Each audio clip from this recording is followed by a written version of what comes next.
Welcome back friends. Last lecture में हमने क्या स्टार्ट किया था, सर्कुलेटरी सिस्टम देखी थी। सर्कुलेटरी सिस्टम हम ह्यूमन बींग्स में देख रहे थे, ठीक है। तो उसमें हमने क्या क्या देखा, तो उसमें हमने ह्यूमन बींग्स में फर्स्ट ऑफ ऑल तो सर्कुलेशन क्या होता है, तो अलग अलग जो हमारे बॉडी के सेल्स ने जो कंपोनेंट बनाए हैं, रेस्पिरेटरी सिस्टम के थ्रू हमने ऑक्सीजन लिया है, उसको क्या करना है, ट्रांसफ़र करना है। अब ये ट्रांसफ़र करने का काम कौन करता है, ब्लड करता है, क्योंकि हमारे पूरे बॉडी में जो सर्कुलेटरी सिस्टम, सर्कुलेशन जिसका होता है वो किसका होता है, ब्लड का होता है। तो ये ब्लड को ऑक्सीजन कैसे मिलता है, ये करता कौन है, तो इसके लिए हमने बहुत इंपॉर्टेंट ऑर्गन देखा था जिसका नाम क्या था, हार्ट था।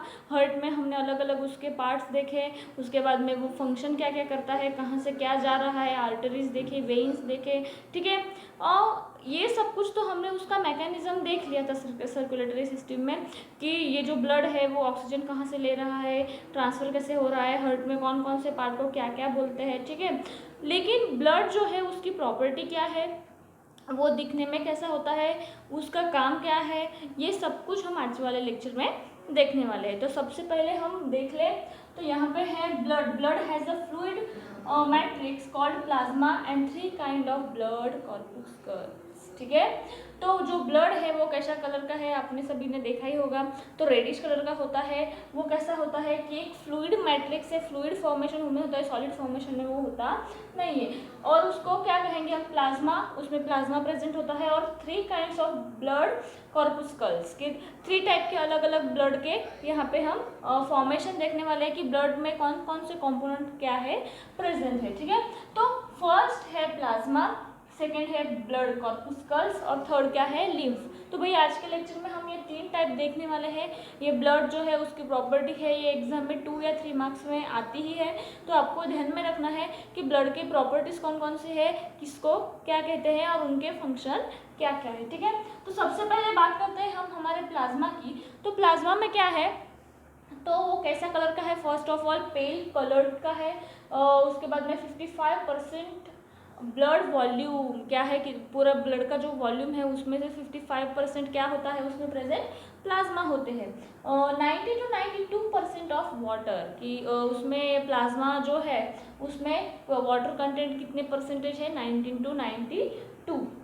उसके बाद में है 8 to 10% ऑफ फॉलोइंग, कि 8 to 10%, अब 100 आउट ऑफ 100 90 to 92 तो क्या हो गया यहाँ पे, वाटर प्रेजेंट हो गया। उसके बाद में 8 to 10% क्या क्या प्रेजेंट है वो हम देखते हैं। तो first of all proteins, proteins में भी कौन से टाइप के प्रोटीन्स प्रेजेंट है, तो अल्ब्यूमिन, ग्लोब्यूमिन और फाइब्रिनोजन, ये 3 टाइप के जो प्रोटीन होते हैं वो कहाँ पे प्रेजेंट होते हैं, तो प्लाज्मा में प्रेजेंट होते हैं। उसके बाद बात करते हैं न्यूट्रिएंट्स की, तो glucose, amino acid, fatty acid, glycerol, ये सभी टाइप के न्यूट्रिएंट्स क्या होते हैं वहाँ पे प्रेजेंट होते हैं, ठीक है। बात किसकी चल रही है, ब्लड की चल रही है। ब्लड में किसकी चल रही है, कि प्लाज्मा की चल रही है, ठीक है। तो ये प्लाज्मा। उसके बाद में है गैसेस, गैसेस कौन कौन से प्रेजेंट होते हैं प्लाज्मा में, तो O2 एंड CO2। उसके बाद में मिनरल आयंस, कौन कौन से आयंस प्रेजेंट होते हैं, Na+, K+, Cl-, और उसके बाद में Mg+, ठीक है, कैल्शियम, पोटेशियम, ये सभी टाइप के जो आयंस है वो किस में प्रेजेंट होते हैं, हमारे प्लाज्मा में प्रेजेंट होते हैं। और एंजाइम, तो various types of enzymes present होते हैं, हार्मोन्स प्रेजेंट होते हैं और एंटीबॉडी प्रेजेंट होते हैं। जब हमें कुछ इंजरी होती है तो बाहर के फॉरेन बैक्टीरिया जब हमारे बॉडी में एंट्री लेते हैं तो प्लाज्मा में भी एंटीबॉडी प्रेजेंट होते हैं, तो प्लाज्मा उनको क्या करती है, किल करती है, ठीक है। तो वेरियस टाइप्स ऑफ हार्मोन्स भी उसमें क्या होते हैं, प्रेजेंट होते हैं। तो ये हमारी हो गई बात भाई, किसकी हो गई, प्लाज्मा की हो गई। अब हम बात करते हैं हमारे ब्लड कॉर्पुस्कल्स की, कि ब्लड में कौन कौन से टाइप के सेल्स प्रेजेंट होते हैं। तो सबसे पहले होते हैं रेड ब्लड सेल्स, कि अब रेड ब्लड सेल्स नाम में ही है, तो किस कौन से कलर के होते हैं, वो रेड कलर के होते हैं। क्यों रेड कलर के होते हैं, क्योंकि रेड ब्लड सेल्स के पास हीमोग्लोबिन नाम का प्रोटीन प्रेजेंट होता है, जिसकी वजह से उनको रेडिश कलर मिलता है, ठीक है। अगर ह्यूमन बींग्स में फीमेल और मेल की बात करें तो मेल में वो 5 to 5.5 मिलियंस क्या होते हैं, आरबीसीज प्रेजेंट होते हैं। उसके बाद में अगर वुमेन्स की बात करें, फीमेल की बात करें, तो 4 to 4.5 मिलियंस क्या होते हैं, आरबीसीज प्रेजेंट होते हैं। अब ये आरबीसीज जो है वो फॉर्मेशन कहाँ पे हो रहे हैं, तो जनरली हमारे बॉडी के जो बोन मेरो है, बोन मेरो में आरबीसीज फॉर्मेशन हो रहे हैं। अब ये आरबीसीज का लाइफ स्पैन कैसा है, तो जनरली 120 डेज कि 120 अब फॉर एग्जाम्पल हमारे बॉडी में some of the type of RBCs form हुए और उसके फॉर्म होने के बाद 120 डेज तक ही वो लाइफ फॉर्म में मतलब फंक्शन कर सकते हैं। 120 डेज हो जाने के बाद वो ऑटोमेटिक क्या हो जाता है, वहाँ पे कील हो जाते हैं। कील हो जाते हैं मतलब डरने की कोई ज़रूरत नहीं है। कील हो रहे हैं मतलब हमारे बॉडी के आरबीसीज खत्म हो रहे हैं, ऐसा कुछ भी नहीं कि वो कील होते हैं। कब कील हो जाए, जबकि न्यू जो आरबीसीज है वो अगर फॉर्म हो जाएंगे, जब तक मतलब अब आरबीसीज है वो 120 डेज में ख़त्म हो गए और नए आरबीसीज बोन मेरो जो है उन्होंने बना दी। तो इस तरह से ये इक्वल में बैलेंसिंग होता है। उसके बाद बात करें destroy bye liver and spleen कि मैंने आपको बोला कि ये 120 डेज के बाद कील हो जाता है। तो इसको कील कौन करता है कि हमारे बॉडी में जो लिवर है, हमने डाइजेस्टिव सिस्टम में देखा था, और स्प्लीन जो है तो वो क्या करता है, उसको कील करने का काम करता है। तो ये हो गए आपके रेड ब्लड सेल्स, उसका लाइफ स्पैन याद रखना है, वो फॉर्म कहाँ पे होते हैं वो याद रखना है, उसे कील कौन करता है वो याद रखना है, और मेल और फीमेल में उनकी क्वांटिटी कितनी है वो आपको याद रखना है। ठीक है, अब बात करते हैं डब्ल्यूबीसीज। आपने ये सुना ही होगा कि आरबीसीज कम हो गए, डब्ल्यूबीसीज कम हो गए। ठीक है, तो डब्ल्यूबीसीज मतलब क्या, उसका फुल फॉर्म है वाइट ब्लड सेल या फिर उनको ल्यूकोसाइट भी कहा जाता है। ठीक है, तो जो डब्ल्यूबीसीज है वो डब्ल्यूबीसीज का काम क्या है, वाइट कलर के होते हैं क्योंकि उसके नाम में ही है। उसमें भी दो टाइप के होते हैं, एक है ग्रैन्युलोसाइट्स और दूसरे क्या है अग्रैन्युलोसाइट। ग्रैन्युलर मीन्स व्हाट कि ग्रैन्यूल्स टाइप्स ऑफ प्रेजेंट होते हैं ग्रैन्यूल्स, और अग्रैन्युलोसाइट में ग्रैन्यूल्स उसके सेल के अंदर प्रेजेंट नहीं होते। ठीक है, उसको डब्ल्यूबीसीज जो होते हैं उनका बहुत ही इंपॉर्टेंट फंक्शन है। डब्ल्यूबीसीज के पास वेरियस टाइप्स ऑफ सेल होते हैं कि जब हमारे बॉडी में कोई बाहर का बैक्टीरिया अटैक कर रहा हो तब हमारे ब्लड में प्रेजेंट जो डब्ल्यूबीसीज है वो क्या करते हैं, सोल्जर जो होते हैं ना, क्या करते हैं, अब हमारे इंडिया की बाउंड्री पे जो सोल्जर है वो बाहर के दुश्मन को अंदर आने देते हैं क्या, नहीं, उनको फाइटिंग करके उनको मार डालते हैं। तो वैसे ही हमारे बॉडी के जो सोल्जर्स है वो कौन है, डब्ल्यूबीसीज है, वाइट ब्लड सेल। कि बाहर का जब बैक्टीरिया अंदर आ रहा है तो उसको वो किल करेंगे। तो किल कैसे करते हैं, अगर आप हायर सेकेंडरी में जाओगे तो आपको उसमें भी थोड़ा डीप पढ़ना पता चलेगा कि जो टी सेल बी सेल जो होते हैं, बोन मेरो सेल और थाइमस सेल, तो वो दोनों की जो कोऑर्डिनेशन होती है, सिग्नल पास आउट होके डब्ल्यूबीसीज के पास एंटीबॉडीज होते हैं। अब वो किल कैसे करते हैं, तो एंटीबॉडीज की मदद से वो क्या करते हैं, बाहर के बैक्टीरिया को किल करते। तो ये डब्ल्यूबीसीज आपको याद रखना है। उसके बाद बात आती है ब्लड प्लेटलेट्स की। प्लेटलेट्स भी बहुत इंपॉर्टेंट होते हैं। तो जनरली ब्लड प्लेटलेट्स मतलब अगर दूसरे वर्ड में कहा जाए तो फॉर एग्जाम्पल आपको कुछ इंजरी हुई है, तो इंजरी होने के बाद आपके हाथ में से या फिर आपके बॉडी के कोई भी पार्ट में से ब्लड क्या होता है, फ्लो होने लगता है। फॉर एग्जाम्पल मेरा ये जो फिंगर है वो कट गई है तो ब्लड निकलने लगा है, लेकिन वो कितनी देर तक निकलेगा, कितना डीप वो कटा है उस पर डिपेंड करता है। ठीक है, तो थोड़ी देर तक निकलेगा, लेकिन थोड़ी देर के ही बाद वो ऑटोमेटिक क्या हो जाएगा, निकलना बंद हो जाएगा।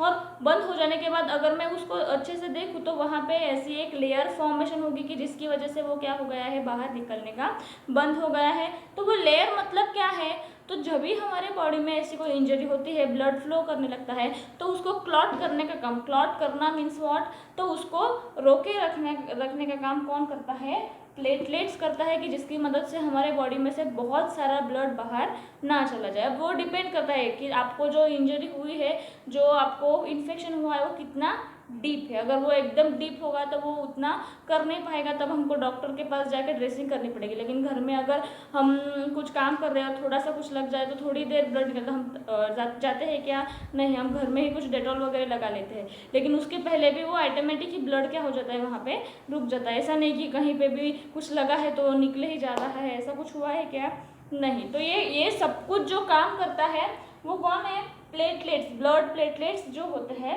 वो क्या करते हैं, हमारे बॉडी में 2.5 to 3.5 into 105 mm/mm³ जितने प्रेजेंट होते हैं। और उसके बाद में blood loss is prevent by forming blood clot, कि उसका बहुत इंपॉर्टेंट फंक्शन है प्लेटलेट का, कि जो ब्लड लॉस हो रहा है उसको क्लॉटिंग करके प्रिवेंशन करने का काम कौन करता है, ये ब्लड प्लेटलेट्स करते हैं। ठीक है, तो यहाँ पे हमने सेकेंड टाइप देख लिया, ब्लड कॉर्पुस्कल्स। ब्लड कॉर्पुस्कल्स में हमने आरबीसीज देखे, डब्ल्यूबीसीज देखे, ब्लड प्लेटलेट्स देखे। अब नेक्स्ट है लिम्फ। अब ये लिम्फ क्या है, तो हमारे बॉडी में जो ब्लड है वो फ्लो हो रहा है। अब फ्लो कैसे हो रहा है, उसका conversion blood flow into the thin capillaries में हो रहा है, सम प्लाज्मा फिल्टर इन इट, और जितना वो थिन कैपिलरीज से जा रहा है तो तब तक वैसे वैसे ही वो क्या होते जा रहा है, फिल्टर होते जा रहा है। That fluid called tissue fluid और लिम्फ, कि जब वो फिल्टर हो रहा है तो जो फ्लूइड है कि जिसकी वजह से वो फिल्टर हो रहा है उसको हम क्या कहेंगे, टिश्यू फ्लूइड और लिम्फ कहेंगे।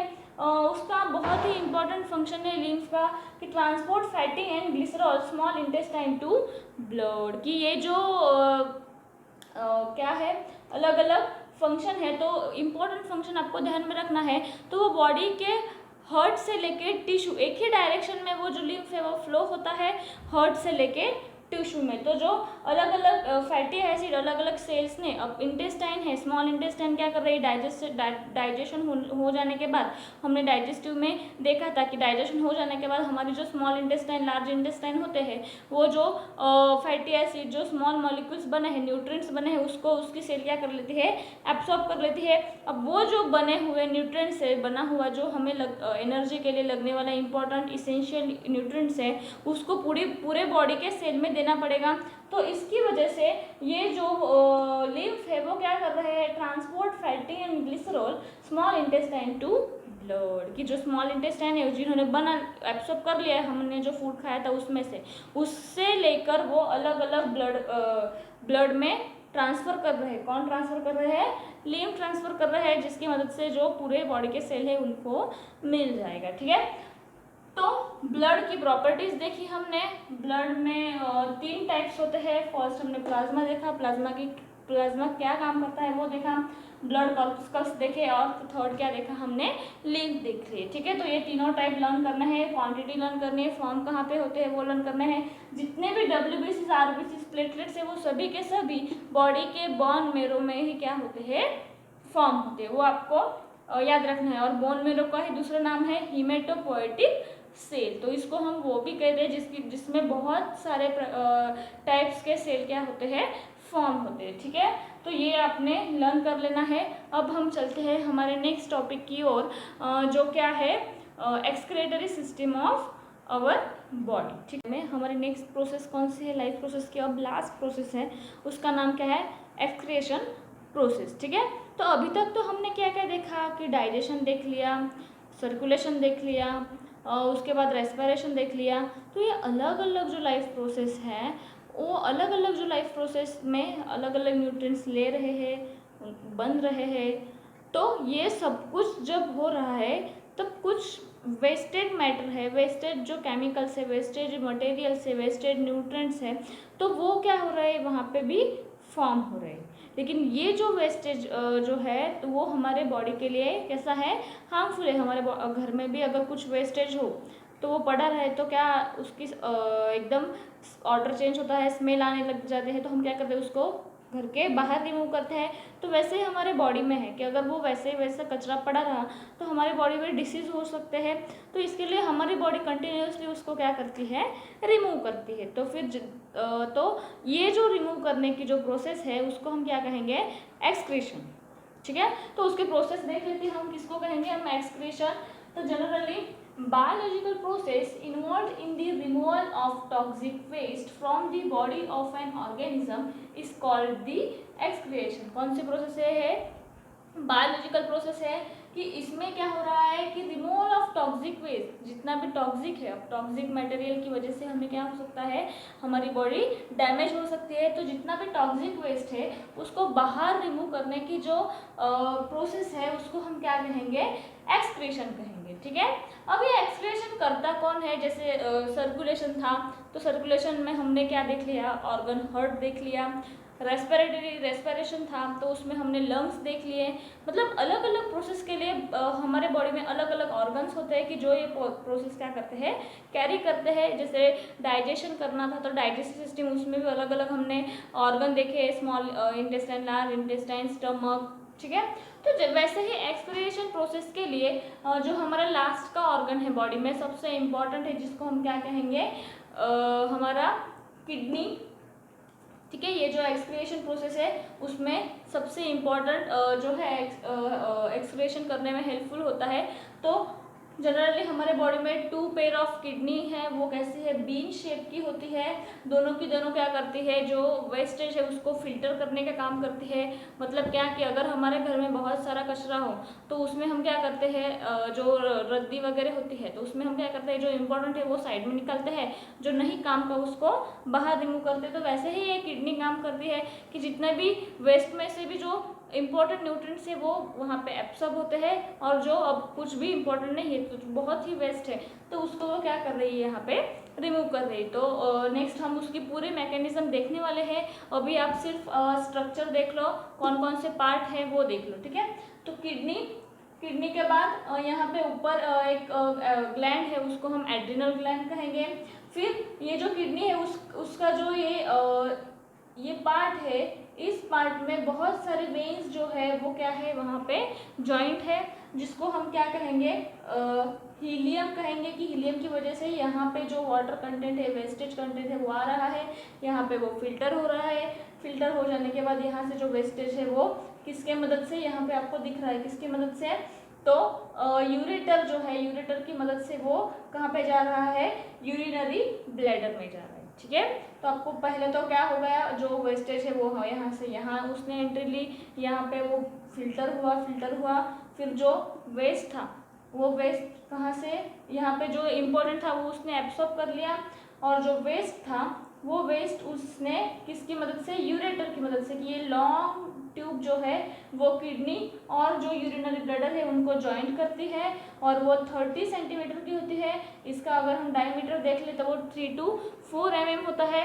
तो अब ये यहाँ से यूरिन आपका कहाँ पे आ गया, यूरिनरी ब्लैडर में आ गया। यहाँ पे ये क्या होता है, स्टोर होता है, ठीक है। स्टोर हो जाने के बाद यहाँ पे ये अगर पूरा फुल ऑफ यूरिन हो गया, उसके बाद आपको प्रेशर इंक्रीज होता है।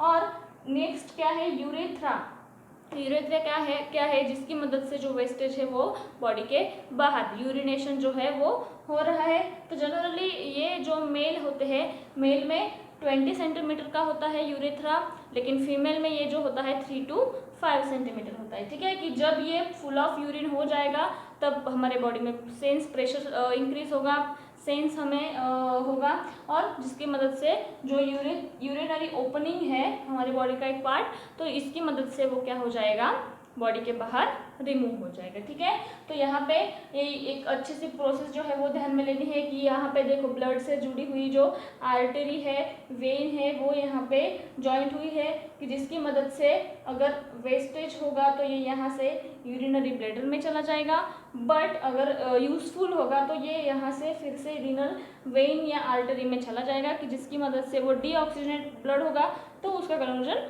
ऑक्सीजनेट ब्लड में हो जाएगा हार्ट में, ठीक है। तो ये आपको पूरा स्ट्रक्चर ध्यान में रखना है। जनरली 2 पेयर्स ऑफ किडनी होती है, 2 पेयर्स ऑफ क्या होता है, यूरेटर प्रेजेंट होता है। फिर यूरेटर से जुड़ा क्या है, नेक्स्ट यूरिनरी ब्लैडर, की जिसमें यूरिन स्टोर होता है। ये जो होता है वो पियर शेप होता है, ये जो होता है वो बीन शेप होता है, ठीक है। और जो नेक्स्ट है जो यूरेथ्रा क्या है, कि जिसकी मदद से यूरिन बाहर रिमूव होता है।